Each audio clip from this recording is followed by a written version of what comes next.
अब तक न जाने कितने शोध, अनुसंधान, सिद्धांत, व्याख्यान, विचार असंख्य असंख्य विचारकों के द्वारा, विद्वानों, मनीषियों के द्वारा प्राचीन काल से मध्यकाल से आधुनिक काल तक न जाने कितने लोगों ने न जाने कितने विचार और सिद्धांत दिए हैं, लेकिन वेबर वेबर वेबर वेबर एक मील का पत्थर है, एक विभाजक रेखा है, एक वो पड़ाव है, एक वो बिंदु है जहां से सारे विचार सिद्धांत जो नौकरशाही के बारे में दिए गए हैं उनको दो बड़े वर्गों में बांटा जा सकता है, वेबर पूर्व और वेबर पश्चात, वेबर के पहले और वेबर के बाद। यानी वेबर ने वो स्थान नौकरशाही के सिद्धांतों में बनाया जिन्होंने वेबर के पहले जितने विचार थे और वेबर के बाद जितने विचार आए उन सबको दो बड़े वर्गों में, दो बड़े श्रेणियों में बांट दिया और हम उसको कहते हैं वेबर पूर्व और वेबर पश्चात। इतना ही नहीं, वेबर ऐसे पहले विचारक हैं जिन्होंने नौकरशाही के बारे में जो व्याप्त, प्रचलित लेकिन नकारात्मक सोच थी, नकारात्मक अवधारणा थी, आलोचनात्मक दृष्टि से जिस नौकरशाही को देखा जाता था, उस नौकरशाही के विषय में वेबर ने जो विचार दिया उसे नाम दिया, उसका शीर्षक रखा आदर्श नौकरशाही। आदर्श आदर्श नौकरशाही।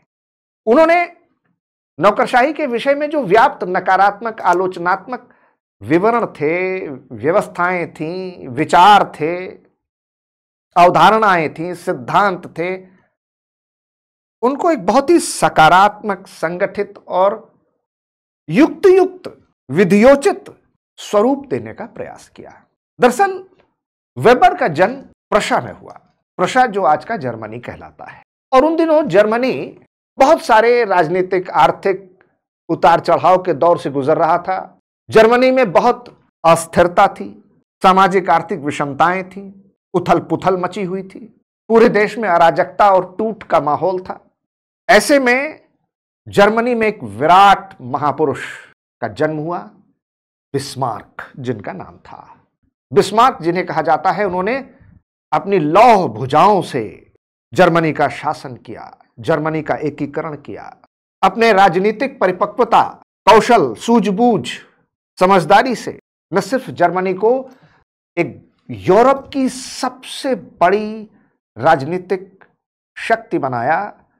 बल्कि जर्मनी में जो व्याप्त अस्थिरता, अनिश्चितता, सामाजिक आर्थिक उथल पुथल, उतार चढ़ाव का माहौल था, उसको शांत किया, स्थिर किया, जर्मनी को वो बनाया जो आज जर्मनी है। और ये सब काम जब बिस्मार्क ने किया तो जाहिर सी बात है, स्वाभाविक है कि ये काम बिस्मार्क अकेले केवल अपने दम पर नहीं कर सकते थे, और इसके लिए उनको जर्मनी के जिन लोगों के सहयोग की आवश्यकता थी, जर्मनी के शासन प्रशासन को फिर से पुनर्जीवित करना, स्थापित करना, सुदृढ़ करना, राजनीतिक प्रशासनिक इकाई में बांधना, यह काम बिना जर्मनी की नौकरशाही के संभव ही नहीं हो सकता था। दूरदर्शिता, नेतृत्व, विचार, यह जरूर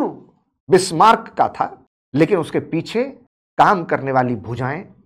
धरातल के यथार्थ पर परिणाम देने वाले लोग,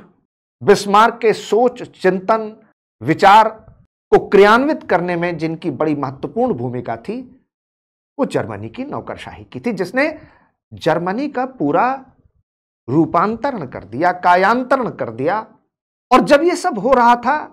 वेबर चुपचाप, शांत और मूक दृष्टा की तरह निर्निमेष पलकों से, उदात्त भाव और उदार विचारों से उस नौकरशाही को देख रहे थे, सोच रहे थे, समझ रहे थे। और इसलिए उन्होंने अब तक नौकरशाही के बारे में जो व्याप्त नकारात्मक अवधारणाएं चली आ रही थी, उससे अलग हटकर एक नया विचार, एक नई सोच, एक नई चिंतन धारा दी और उसका नाम रखा आदर्श नौकरशाही।